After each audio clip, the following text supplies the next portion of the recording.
సిద్దిపేట జిల్లా గజ్వేల్లోని ఓ private function హాల్లో పట్టభద్రుల ఎమ్మెల్సీ అభ్యర్థి మదనం గంగాధర్ పట్టభద్రుల ఆత్మీయ సమ్మేళన సభ ఏర్పాటు చేశారు. ఈ సందర్భంగా మాట్లాడిన ఆయన అత్యున్నతమైన డీఎస్పీ పదవికి రాజీనామా చేసి ప్రజాక్షేత్రంలోకి ప్రజలకు సేవ చేయాలనే ఉద్దేశంతో ఎన్నికల్లో పోటీ చేయడం జరుగుతుందన్నారు.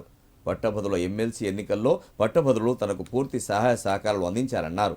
అలాగే మొదటి ప్రాధాన్యత ఓటు తనకు వేసి గెలిపించాలని కోరారు. మొదటిసారి ఏర్పాటు చేసిన పట్టభద్రుల ఆత్మీయ సమ్మేళన సభకు భారీ ఎత్తున తరలివచ్చిన ప్రతి ఒక్కరికి ఈ సందర్భంగా ప్రత్యేక ధన్యవాదాలు తెలిపారు. పైకి వస్తూ ఉస్మానియా యూనివర్సిటీ విద్యార్థిగా నేను పీజీ చదివి తర్వాత అతి తక్కువ వయసులో 22 సంవత్సరాల వయసులో నేను సబ్ ఇన్స్పెక్టర్ అయిన తర్వాత 26 సంవత్సరాల పాటు ఉద్యోగ జీవితంలో చేసినటువంటి సమాజ సేవకి తీసుకున్నటువంటి అవార్డులకి ముఖ్యమంత్రి సర్వోన్నత పథకంతో పాటు దాదాపు 200 అవార్డులు తీసుకొని ప్రభుత్వం చేత సత్కరించబడ్డాను.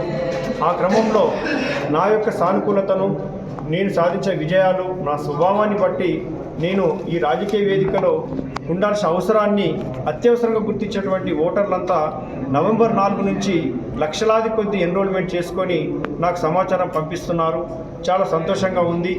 దీన్ని బట్టి నేను ఎమ్మెల్సీగా గెలుస్తున్నాను అన్న విషయాన్ని నాకు ప్రస్ఫుటమైంది. అదేవిధంగా ఓటర్లు కూడా ఎలక్టర్స్ సన్నద్ధమయ్యి ఐక్యత చాటి ఒక సానుకూలమైనటువంటి సూచనను నన్ను ఎమ్మెల్సీ గెలిపించి అటు వ్యవస్థకు, సమాజానికి, రాజకీయ వేదికకు ఇలాంటి వ్యక్తులు రాజకీయాల్లో ఉండాలి, ఒక సానుకూలమైనటువంటి వాతావరణాన్ని మేధావుల కోసం, విద్యావంతుల కోసం, అదేవిధంగా సమాజ ఉన్నతికి పాటుపడే వ్యక్తులను రాజకీయ వేదికలో చూడాలన్న ఉద్దేశంతో ఈ మధ్యకాలంలో జరిగినటువంటి ఓటర్ల నమోదు ఒక ఉదాహరణగా నిలిచింది.